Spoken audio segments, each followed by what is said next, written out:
Welcome to The Kid is in School, where we talk about whatever we want since our kid is not here to interrupt us. But we don't have a lot of time before the bell rings, so let's get right into it.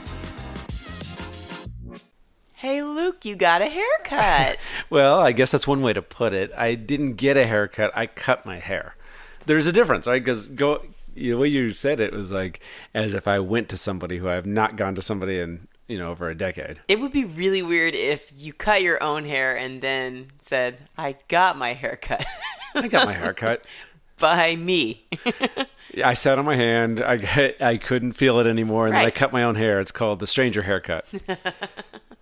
So what made you want to get your hair cut? Sometimes it just gets...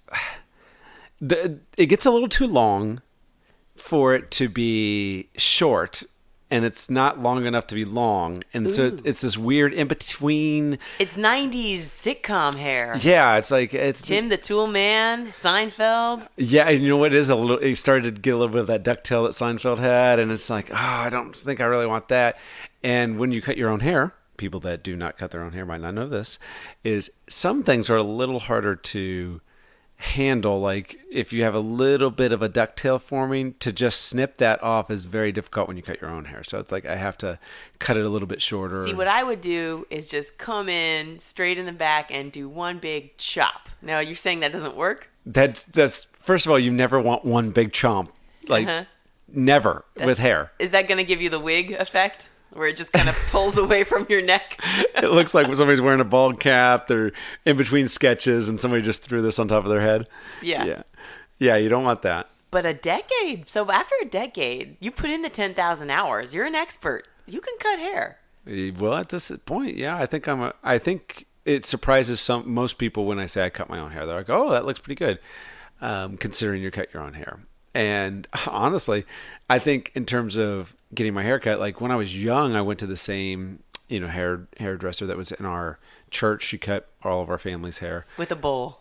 I did have a chili bowl haircut, but the thing is, first of all, I went through different iterations of what I wanted as a kid, and I didn't get any of them. Oh, darn. Yeah, so like I always ended up having just that child side part haircut that my parents wanted me to have. So every month you would ask for, give me the spikes on top and a little rat tail on the back. There's multiple ones. So yes, there was spikes. Just having spiked hair was a big deal. Yeah. There was a part that had a spike.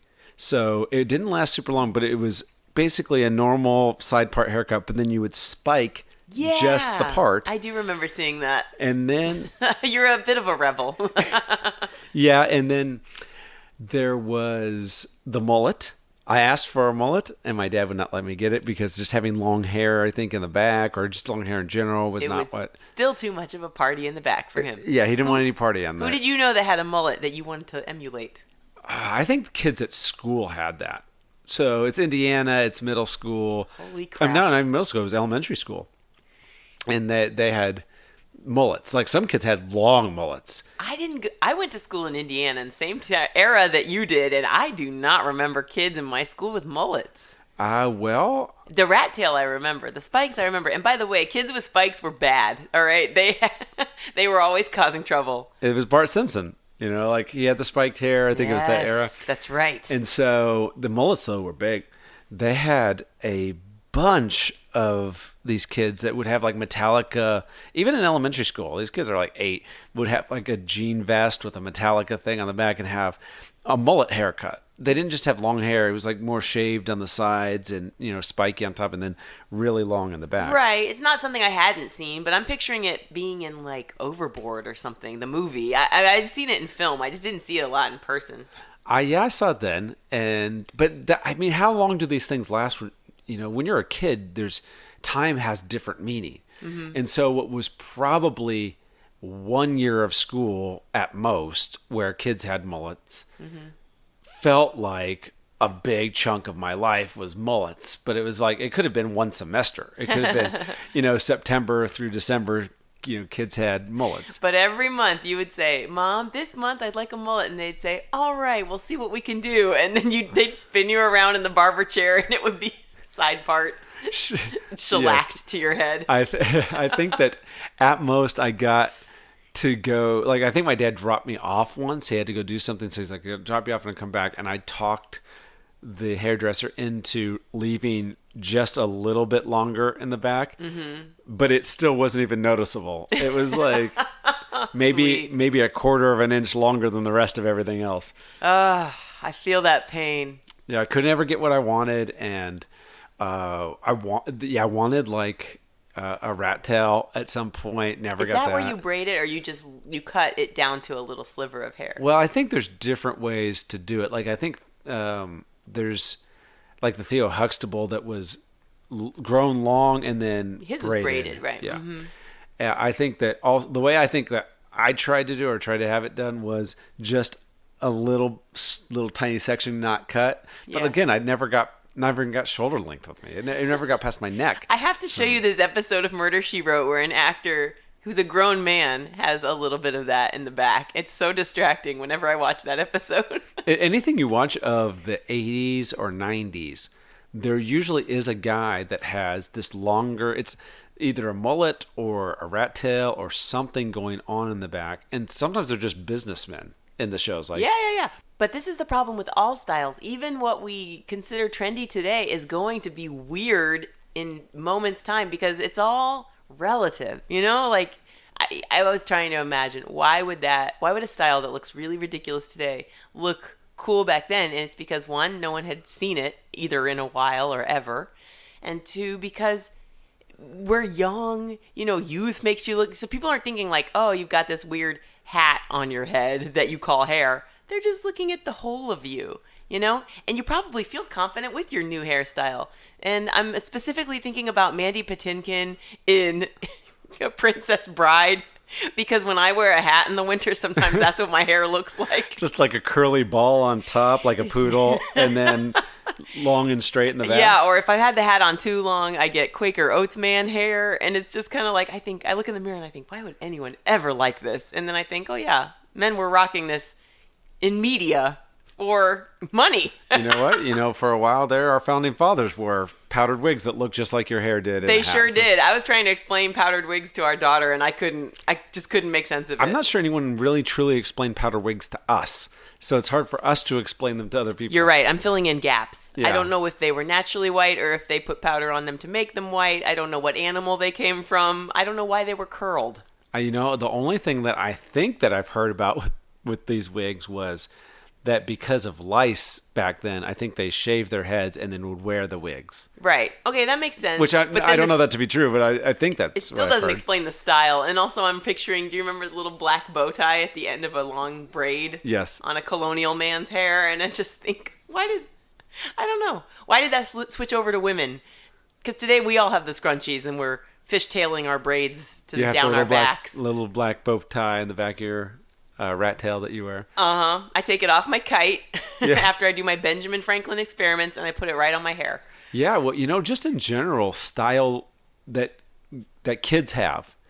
I don't even know if style is really the right word for it, because some of it is just what they're wearing.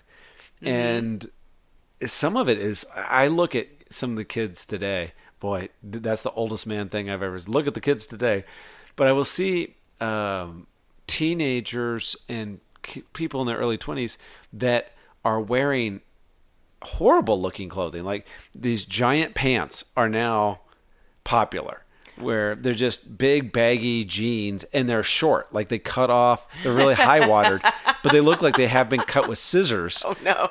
I've not seen this, but I remember when you say giant pants, I'm picturing what is practically a skirt, but it has a division down the middle, and they had a chain. So back in middle school, kids were rocking these tight at the waist, enormous. You couldn't even call them bell bottoms because they were not hugging the leg. They were just a skirt that was segmented down the middle. Does anyone out there picture exactly what she's talking about? Emo. Am I painting a good enough picture? Are you picturing a pyramid? I think we from the waist down. I think we might have even called them, or like a guy at my church that was a teenager in the 70s. When he saw us doing that in the 90s, was like, we used to call those elephant pants. Ah, elephant pants. Well, I'm glad they have a name, because mine takes too long to say. Yeah, and I have, big bell curve with the segment down the middle. I'm still losing you. Skirt. divided in two. That's all I'm trying to say. Yeah, well, those were, I mean, if you look at the 90s, like what teenagers were wearing, what we were all wearing, it's not attractive, it's not flattering, but part of probably what being at that age is your body's growing and changing, and so you're probably a little uncomfortable in your own skin. So all of the stuff you're wearing is to augment those feelings, maybe, of like... Oh, I thought you were going to say to hide the feelings. Well, you know, but... To distract from my body. Maybe distract from your body. Yeah, I don't know. I think here's the trend. I remember when I was too young to rock this trend, I aspired to grow up to be a teenager and wear ruffled skirts. Essentially, whatever... ruffled skirts? Yeah, the woman wore in Teen Witch. Do you remember the movie Teen Witch? No. The same actress showed up in Cobra Kai, so you should know by Googling or IMDb. But anyhow. So Teen Witch from the 80s or 90s. Yeah, is a teenage witch. And 30 years later, and I would have recognized her when I didn't know her from the movie before. Yes, because during the show, you would try to piece together, who is this actress? And I would say, she's from Teen Witch. And then I would look it up and show it to you on my phone. I'm sorry you don't store this in your memory bank, but it definitely is a conversation that happened. So, yeah. That was who I looked up to. I don't know who you looked up to, but just like as far as looks go, and of course, you know, Lisa Bonet on A Different World, and Cree Summer too with the hat, little, you know, her hat and her bangs poking underneath the hat. But I wasn't old enough to wear style yet. Really, I was just wearing what my sister's hand-me-downs. But and a side ponytail that was the exact same ponytail. What I'm picturing is like you got hand-me-downs from like. Little House on the Prairie is what I'm picturing. Why would you picture that? Ruffles and ruffly dress. No. Ruffles was the goal. Okay. What I got was a sweatshirt and corduroys. You know, I got just essentially what I wear today. What you're wearing at this moment? You look down. What? You've not moved the needle in your fashion in 30 years. I haven't. I wear a ponytail every day of my life. And that's what I grew up wearing. But I guess I haven't either. I'm wearing, you know, Nicktoons t-shirts and wrestling hoodies. Well, maybe this episode will be a wake-up call for us both. Yeah, we can't. We're just trying to relive our youth, which really, in retrospect, wasn't that good the first time around. I mean, yeah, it's colorful and fun. It really is hard to go backwards in time and watch the programming back then. You know, I'm trying to, you know, introduce it to our kid. I even showed her... I showed her my talking doll. You know, you had a Teddy Ruxpin. They're made by World of Wonder, and they also made Pamela, the living doll. And this is what I had growing up. And I was so excited remembering it that I wanted to show our daughter the commercial. And she and I both watched it like, this was a toy that people liked, because it's the concept of the commercial is aliens just discovering this doll and being fascinated by her, but they're so distracting. It just looks like the aliens from Cocoon, which I know you probably haven't seen, but they're really creepy. And then the doll is like, will you play with me? And the background is dark, and it's just a very scary commercial. So I showed her, I said, no, let me show you how fun it is. So I go to one of these, those unboxing videos where it's a grown adult who's wearing Mickey Mouse ears going, hey everybody, let me show you my doll collection. And they bring out Pamela, and not only does her hair look matted and a fright, she also can't talk anymore. And I just couldn't convince our child that this was a cool doll to have. She sounded scary in the commercial, and she looked horrific in, you know, the updated video. So, you know, did maybe she these talk toys... weird? Like, you know, look, Teddy Ruxpin, as he wore down, would start to talk in a weird manner, like... Yes, yeah, and her natural voice sounded like Carol Ann from The Poltergeist. It was very babyish and scary, and it was like, oh, you play with me? It was very, very too tiny for the doll. The doll looked to be 8 years old, and she had the voice of a 3-year-old. It's funny that World of Wonder made both of those things, because Teddy Ruxpin is such an interesting story with it. So you've got Teddy Ruxpin. He had a friend, I don't remember what it was, but it was almost like I don't remember his name, but it looked like a caterpillar, like a big old caterpillar. Yes, that sounds familiar. And with legs. And they're stealing from Lewis Carroll. Yes. Alice in Wonderland. And it, you know, and then there was the Mudblups, I think, were the bad guys. And so there's a whole different world. And then they made this thing, I guess, for girls. But Teddy Ruxpin felt like it could be for boys or girls. But then they have just Pamela. Yeah. Like she's just boring old Pamela. Yep. Yeah. Pamela is an only she child. Had brown shoes and overalls. Pamela's homeschooled. She doesn't have any siblings. She keeps asking you to play with her. Yeah. No, she had the sweetest laugh. She's like, I can't do it because it's too high pitched, but it was so sweet, and that's pretty much all I made her do was just giggle all day. Yeah, that's so. That was the first thing I thought of when you were talking about that. But then the second thing was that you brought up Cocoon, and it's like, you know, my parents were old. I had the old parents, and your mom was fairly young when she had you. And cool. Young, hip parents. And yet mine were old, and yet you're the one that saw like all these movies that were aimed at middle-aged people when you were a kid, like Cocoon. That the actors in the movie were, I think, in their 50s playing 70s. True, but it also starred Steve Guttenberg, and he is young. He was hip. It was a modern movie. It was about feeling young. No, I think you're right. Like, first of all, people in their 50s and 60s had a heyday between the 80s and 90s thanks to Golden Girls and Murder, She Wrote. And yes, this is probably the fourth podcast where I brought up Murder, She Wrote. Yeah. Another show that you were deeply into with starring an old lady. In my next career, I will be a professor, and I will have like a whole class on this television show. But, so it really was not corny, and it was not uncool. I think it was supposed to be about recapturing your youth. Brian Dennehy was in it, and he's not. I don't think he was supposed to be considered old, was he? I mean, he's always had salt and pepper hair. But you were like 8 watching this movie. Everybody that's older than 17 seems ancient when you're 8. And let me trot out the famous meme: Wilford Brimley, when he was in Cocoon, is younger than Tom Cruise is now. Yes. And they don't look a thing alike. Okay, that's the bottom line. Wilford Brimley is pushing oatmeal, and Tom Cruise is pushing boulders. Yeah, what else did Wilford Brimley push when we were kids? Like health insurance or Life Alert or something? Health insurance, something where he mentioned the disease diabetes, obviously, because that became a meme somehow. Diabetes. It's a great accent. Okay, we're straying too far from my point. Yeah. And what was that again? I'm mad that you don't watch Cocoon. You need to watch it already and catch up with my 1980s references. You haven't seen Baby Boom.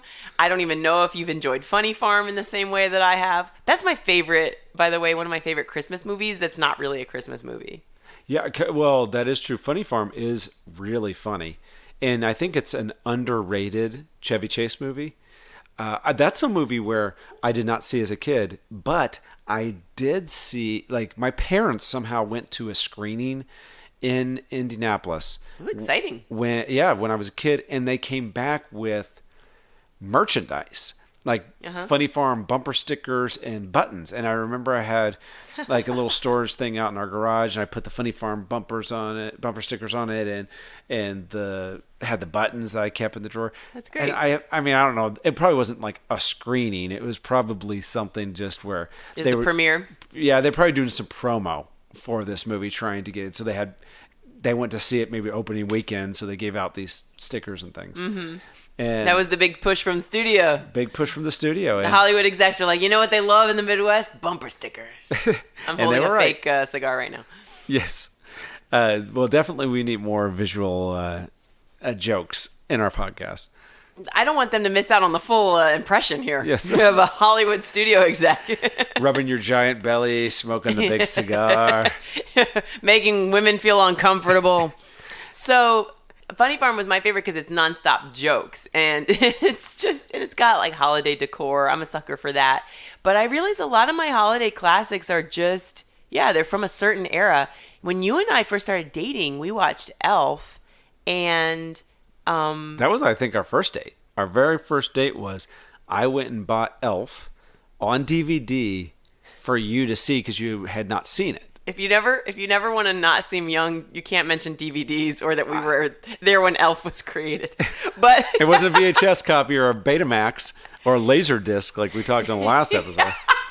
I went and got the Laserdisc, and you didn't have a Laserdisc player because it was 2004. No, it was a very small window of popularity, and I stumbled into the one home that had one. But Elf does not stick with me as a holiday classic. It's just one of those movies I think of from the 2000s that's like, it was all right. You've never really been into Elf, which is kind of interesting because with the stuff that we do watch at Christmas time, there's obviously A Christmas Story is on everybody's list. Mm-hmm. It's a Wonderful Life. It's a Wonderful Life is like one of my favorite movies ever. Right. And I remember seeing that when I was really young. I would wake up way before everybody else in the family, mm-hmm. and I would turn the TV on. I probably would wake up like 4:30 in the morning, and I wasn't allowed to be. If I was up, I couldn't be noisy. So if they woke up at 4:30, they'd be like, "You got to go back to bed." Yes. So I'd go open the stocking stuffers, and I would turn. Oh my goodness! You were opening presents before the adults were around? I was allowed to open stocking stuffers. I was not allowed to open anything else. That's hilarious. And so I was getting things like, oh, here's an Optimus Prime eraser. Yes. And, something like that. Nothing major. An orange. And other giveaways from the dentist. A free toothbrush. And so I would turn the TV on, and at that time in the morning, there was still a test pattern that would be on. Oh, yeah. Just the red, green, blue, and a buzz. And so I'd leave that on, and then probably around 5 a.m. or something like that, then cartoons would start to play, these ancient cartoons. Max Fleischer Superman. Yes, and, I saw that. Raggedy Ann and Andy was on in my house. Yeah, and stuff that's, probably too offensive to even play anymore, some of these cartoons. And then probably around 6 a.m., It's a Wonderful Life would just start playing. This is how hard the work week was. We would be that elated to see cartoons that we would get up before the sun was up and watch a test pattern. Like, kids can see cartoons on demand on devices, and so what do they do on Saturday mornings? There's nothing exciting. Well, that's the thing. We would do that on probably Saturday mornings. This was specifically Christmas morning.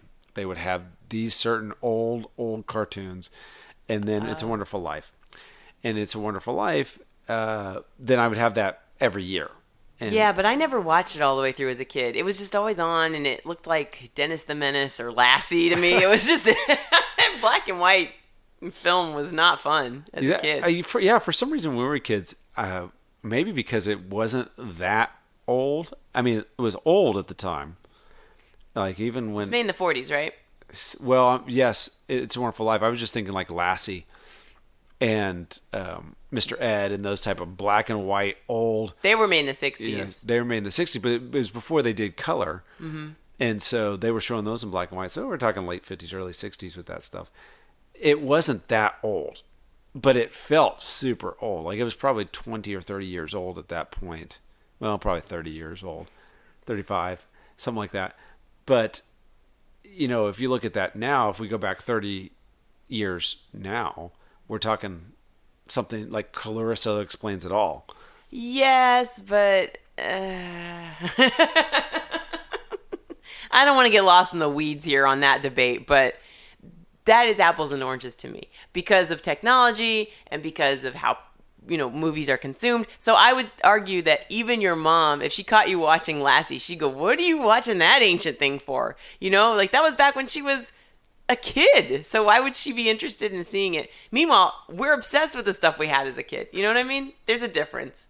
So yes, even though timeline-wise, we're closer to Nirvana was closer to the moon landing than we are closer to when Nirvana Teen Spirit came out. Like I've seen that, but to me, I'm just not wowed by that statistic. Well, you're not big on time. Yeah, anyway. I have no concept of time.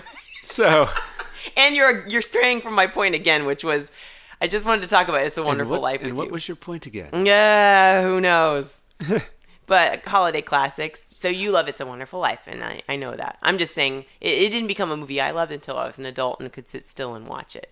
So I was stuck with all these 80s comedies and, Christmas Vacation, National Lampoon's Christmas Vacation. And I'm trying to think if there are any cartoons, Christmas specials. Garfield had a Christmas special. Mickey's Christmas Carol. Yeah, there were those classics. Peanuts, Charlie Brown Christmas. Of course. Always watch Charlie Brown Christmas, which our daughter has yet to have any interest. And she's like, I do not like Charlie Brown. I don't like Peanuts. She can tell when something's old. She's like, this is not modern. But that's from the 60s as well. So, like, I love that. Of course, Garfield. I think I mentioned in a previous one about Ziggy's Christmas. I saw once. Yeah, I still don't remember any of that. You never. It was a cartoon. I mean, it was a comic strip. Oh yeah, it was a comic strip, and he doesn't speak in this. So, and this is something you happened to see or you actually loved? No, I just happened to see it. Well, when I was a kid, I wanted any of the Christmas specials because these were cartoons at night. Mm-hmm. They played them, at prime time, 8 o'clock. Right. Probably be 8 to 9. They probably would play 2 or 3 of these, and they would do it around Christmas time. In fact, we're getting into just a couple weeks from Christmas now, where this is prime. Rudolph the Red-Nosed Reindeer was going to be coming on. Oh, right, all those stop motion shows. Yes. So yeah, Rankin Bass. The way it would work, Rankin Bass, thank you. The way it would work is it would just play on television and you would catch it. Like, especially if you had family visiting, the TV would be on, the volume would be down, but you could just see either their Christmas Story on TBS or It's a Wonderful Life on TNT or some Turner Movie Classics, Well, the cartoons were appointment viewing at the time. For me, I would go through, the newspaper would have the TV guide in it, and we would go through and look, and there's where Frosty the Snowman's going to come on. This is when Rudolph is coming on. This is when Santa Claus is coming to town. We go through them all. And now you can just watch them basically whenever. Right. And so that probably becomes a lot less interesting. So like for our daughter, it's like, she doesn't care. I know. We keep saying, we're going to watch a Christmas movie tonight. And she's like, okay, let me know when it's on. Yeah. And we're like, are you going to sit down and watch this or what? And she's like, meh. Nope. She had kind of the attitude towards Elf that you have towards Elf. Which is like, I know. I saw it. Yeah, we didn't get into that. So for one, it's maybe too recent in my memory for it to feel like a classic. But the other thing is James Caan's character, even though he's super funny, is too mean to Buddy. So there's just he's the villain in my mind, even though they later have the Central Park Rangers who are the villain trying to stop Santa Claus. I don't know. It had no story arc, in my opinion. Well, I don't know about that. I liked Elf. I thought it was very funny. Although I do think that James Caan, there is something about watching him now, mm-hmm. which is, in some ways, he looks like he doesn't want to be in the movie. He's rough during most of the movie, but he just seems to be delivering lines. It doesn't seem like he's really putting it in like he's Sonny Corleone or something. Yeah, like right. That. Well, he's not going for an Oscar. Maybe he's just getting a paycheck on that one. He might have been getting a paycheck. He might have been irritated in every single scene and every single moment by Will Ferrell. That makes more sense. And Mary Steenburgen brought heart.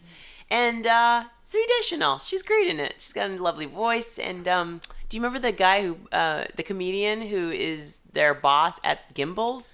Faison Love. Faison Love is hilarious in this movie. So I don't complain about the comedy. It just lacks a warmth and here's my favorite part. I have to see this part. It doesn't have that for me. See, I don't know. I liked everything because Faison Love was probably my favorite part originally. Still is. Yeah, because he has some funny lines because he brings a different attitude to it. Well, I forget what Will Ferrell says, but he goes, "Work's your favorite. Work's your new favorite. Make that your favorite. Make that your favorite." Right. And so I like that kind of attitude with the whole thing. Mm-hmm. So yeah, I don't know. I guess because you were not a little kid when you saw it, you don't have that kind of love with it.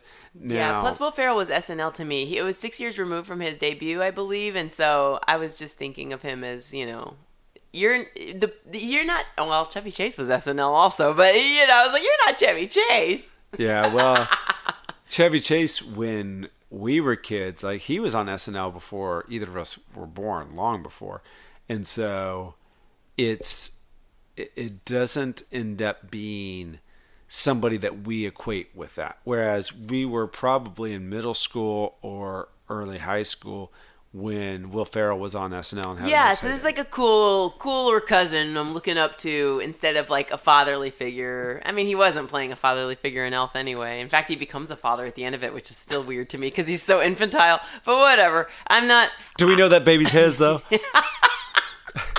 Looked an awful lot like Santa to me. Let me just say for the record, Will Ferrell is an immense talent, and I'm not denying that to anybody. It just doesn't. The movie Elf does not feel like a Christmas movie to me, even though it's literally all about Christmas. It is only Christmas, whereas Funny Farm ends with a Christmas scene, so it's probably 10 minutes of Christmas in Funny Farm. Yeah, that's your favorite Christmas movie. Yeah, well, what can I say? But, yeah, I've said my piece, and I expect everyone to weigh in my favor and agree with me strongly. I'm sure, I think somewhere along the lines you get your wires crossed about what makes a classic and what is a Christmas movie. What is a movie? What are actors? I don't know this. The episode of Growing Pains where they take in a person off the street and she steals all their presents. That's my favorite Christmas movie. I wonder if because I don't remember, did sitcoms, do they do Christmas episodes much? Because yes, they all do. I don't remember a single one off the top of my head. Mm-hmm. But just thinking about it from a creator point of view and a producer type of point of view, is that's not an evergreen episode. So if you go to syndication, you can't show the Christmas episode year round. It would be hard, but they also record it in the summertime, and it's in Los Angeles, so it wasn't Christmas for them. It's not Christmas. They're not really family. They're not really giving gifts. They always have a Halloween episode that's memorable. Sitcoms of the '90s and the '80s. But speaking of Halloween and Christmas, have you noticed there's a lot of Halloween decorations people are just letting carry over into Christmas this year? I think that I've only seen it because on your Instagram, I think. Right. At Curly Comedy Thank on you. Instagram is you're putting up these Halloween decorations that are Christmas decorations on top of them. They've turned it which I'm kind of impressed by, but I also feel like you're phoning it in a little too much. I think that this is the only way I've seen it so far is people have bought these gigantic Halloween decorations. So a 20-foot skeleton or a 15-foot werewolf. Yeah. And it's Brooklyn. There's no place to store these things. They're not inflatable, where you can just deflate the thing and put it away. Also, they're not cheap. So this is an investment. You've got to make your money count. They paid half their rent just to have this guy there. And so they're just dressing those things up. I don't know what it's going to look like come Easter. Valentine's Day, it's going to have hearts all over it and a bunny ears and still be holding a Christmas present. Be my Valentine. It's a werewolf. Yeah. He's not wearing any pants, guys. How are you doing? Oh, so yeah, they're going to... I guess they'll have to do that. But it started with me complaining about it on Instagram, and then lo and behold, on my own stoop step is a pumpkin decorated for Christmas.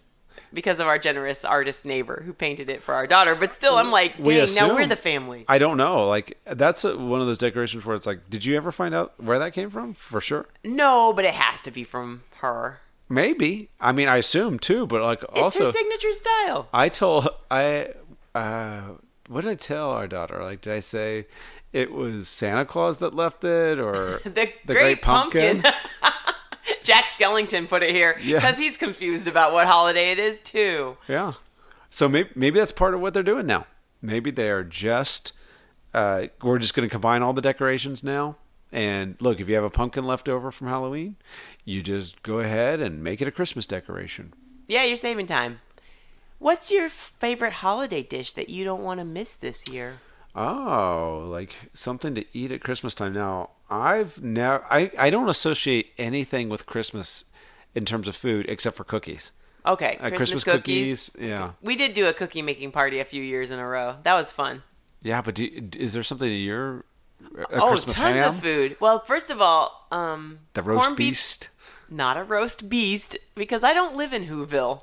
No, persimmon pudding is something that my grandma made when I was a kid. It's persimmon pulp, which is a fruit, I guess. I don't know. All I have was the sweet treat. Persimmon pudding, I think I've only heard about in certain productions of Scrooge. That's figgy pudding. Okay. Same concept. Anyway, it's like a bread pudding that you put Cool Whip on, or maybe if you're that doesn't sound like the traditional way to do it. Just to put Cool Whip on. If you're a TV chef, if you're Alton Brown, you'll put real whipped cream on it. But we always did Cool Whip. But no, corned beef and cabbage on New Year's. I thought you were gonna say turkey and stuffing or something. No. Well, no. I think of that with Thanksgiving. Well, that's what I mean about holidays. We had a Christmas ham. Probably every year we had a Christmas ham. And we also had ham sandwiches throughout the year. Ham sandwiches throughout certainly through New Year's, we would have this leftover ham. But, yeah, I was going to say there's a difference between budding ham that you would eat as a kid at your lunch and then the Christmas ham, which tastes like cloves and is thick and yummy. Yeah, well, my mom would always put brown sugar on it and get it nice and sweet. Put some honey with that too. And that's probably the only thing I can think of with Christmas time. Like, I know my dad, for many years, I assume he's still doing that. We're not going to be there this Christmas, but would make chili. Mm-hmm. So his famous chili. Well, doesn't he also make sloppy joes? I thought that was his Christmas thing. Well, I thought it was chili. So now neither of us know what my Christmas tradition was. We're going to go to a doctor and check your memory. Yeah. Maybe it's sloppy joes. Did he make sloppy joes, or was it? Oh well, He does make chili. You make really good chili. I always think chili is your thing. I've never had your dad's chili. Well, yes, if you ever had Hormel, you've had my dad's chili, which he adds a little bit of ground beef and some Lipton soup, onion soup mix to it. Yeah, not to besmirch any time-honored classic recipes, but I'm just realizing that a lot of what I loved eating at my grandma's house that I always attributed to her gift of cooking was just packaged processed food. You know, like she had a neighbor who sold Little Debbie's snack cakes, so her cupboards were always full of Little Debbie's, which I thought was incredible. I love these little Christmas trees that my grandma makes from hand. My grandma made these zebra-shaped cakes when I was little. Yeah. Just my size. Mm-hmm. No, but like I think she served sugar cream pie that I always thought was her recipe, and now it might have been from a store if I'm thinking about it, because I think I remember like plastic casing. It had a barcode, Abby. I don't think that she painstakingly drew a barcode. Mm-hmm. Anyway, I don't know. Any of my family listening can correct me, and I'll fix that. Apparently, my family, if anybody's listening, is going to have to correct me about what the Christmas tradition was. I don't even know. So apparently, it isn't something I'm missing. I'm not pining away for like, that Christmas chili or sloppy joes. Yeah, well, I am very much a nostalgia food person, so I don't like to go a year without certain flavors at certain times of the year. And anyway, that's even though I go years without them, I just miss them. You know what I mean? I guess. I mean, I want stuff I'm not going to have is I want cookies and cakes and pies and all of that stuff, hot chocolates and all the sugary stuff. And I'm like, no, I'm going to skip that. I'm laughing because you never say cookies without saying cookies and cakes and pies. You have such disdain for that part of your life. Well, I love it. Enjoys those delicious treats. I don't have disdain for it. I love them. It's just, I want them and I can't have them anymore. So it's like a man that's gone bald talking about his old hairstyles. You know, it's like, oh. I miss them very much, but there's a little bit of anger every time I mention follicles. It's just they're not leaving you. They're exploring new ventures and horizons. I know. Well, maybe I need to figure out what's in persimmon pudding and see if that's healthy or not. Yeah, probably not. I mean, cakes and cookies just happen year round. Cookies and cakes and pies. I want to give you a hug right now. It's so funny. We have these things. I know I say a million things in a row. Is there some catchphrase that I have that I'm not aware of how I always say something? No. Well, there is, but when trying to remember them, it's like, there's certain things that could be a pet peeve or irritating, but your mind, I think, blocks them out. We've entered the point where maybe we should end the podcast soon. Revealed that you don't like certain things I say. I thought that's where you were going with. I'm going to throw this back on you. Sure. Yeah. I'm going to give it some thought. And I'm going to circle back with famous catchphrases in this household that we always say. Yeah, no, there's nothing that you say that I can think of because you have original thoughts all the time. That's right. That I find intellectually stimulating. I keep it spicy in my dialogue. And my dinner conversation at home. I whatever it takes to go back to when you wanted to hug me about a minute and a half ago. I'm gonna have to listen to this episode over again because it definitely. I think I heard you say. I don't know. I can't think of. Everybody has something they can't stand about a person and wish they wouldn't speak. I did not say that. No. Was it okay? No. I'll have to listen to the playback. Yeah. So luckily I have first edit. Thanks for joining us today. If you had a great time, let us know on social. Follow Kid is in School on Twitter and The Kid is in School on Instagram. Subscribe so you don't miss our next episode. Be sure to throw us one of those 5-star ratings and share with your friends. Oh, and do it quickly before the kid gets home.